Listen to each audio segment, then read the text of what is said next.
इस चैनल पर आपका स्वागत है। वीडियो पसंद आए तो लाइक एंड शेयर और कमेंट करें और चैनल को सब्सक्राइब करें। चलिए वीडियो को शुरू करते हैं। सिद्धार्थ को संसार के ऐश्वर्य की ओर मोड़ने की सारी योजनाएं असफल। कुमार सिद्धार्थ ने उदाई की सारी बातें गंभीरता से सुनी, फिर चित्त के साथ दृढ़ता से उत्तर दिया। मान्यवर, मैं अच्छी तरह जानता हूँ कि आपका मेरे प्रति स्नेह है और आप मेरा भला ही चाहते हैं। मैं संसार में जीवन के ऐसे विषयों की अवज्ञा या उपेक्षा नहीं करता। मैं ये भी जानता हूँ कि सारा संसार स्त्री की सुंदरता में आसक्त है, लेकिन ये सत्य है कि सारा संसार नाशवान है, अनित्य है। तो स्त्री का सौंदर्य भी स्थायी नहीं है, क्षणभंगुर है। इसलिए मेरा मन उनमें रमण नहीं करता और उनमें सुख नहीं पा सकता। यदि स्त्री की सुंदरता स्थायी भी रहे तो ये कोई भी बुद्धिमान व प्रज्ञावान पुरुष ऐसे विषयों की वासना में वशीभूत होकर मौज मस्ती में आनंद मनाने का विचार नहीं करेगा। आपने कहा वो सच भी है कि बड़े बड़े ऋषि, तपस्वी, सम्राट आदि भी विषय वासना के वशीभूत हुए हैं, लेकिन अंत में उनका भी विनाश ही हुआ। अतः जहाँ विनाश है, सांसारिक व्यक्ति या वस्तु से चिपकाव है, आसक्ति है, जहाँ चित्त पर संयम नहीं है, वहाँ वास्तविक महानता नहीं है।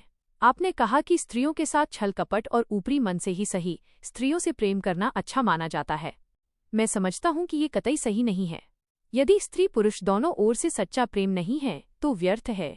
जो स्त्री पुरुष राग काम वासना के वशीभूत होकर प्रेम के नाम पर एक दूसरे को धोखा देते हैं, वह विनाश का ही मार्ग है।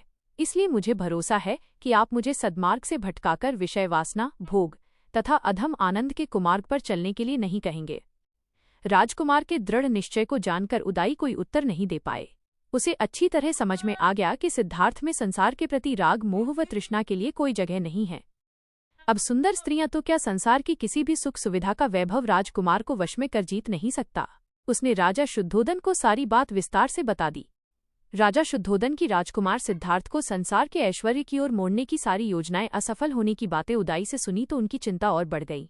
उस रात उन्हें पल भर भी नींद नहीं आई। उनकी दशा उस घायल हाथी की तरह हो गई थी जिसका सीना बींधकर हृदय में तीर लगा हो। फिर कई दिनों तक अपने मंत्रियों से विचार विमर्श किया। राजा को अभी भी हल्की आशा थी कि कोई नया उपाय जरूर मिलेगा जिससे राजकुमार को संसार के विषयों के प्रति आकर्षित होकर मन लगाने के लिए प्रेरित किया जा सकेगा। लेकिन हर तरह, हर ओर चर्चा करने के बावजूद भी कोई भी नया तरीका नहीं सूझ पाया।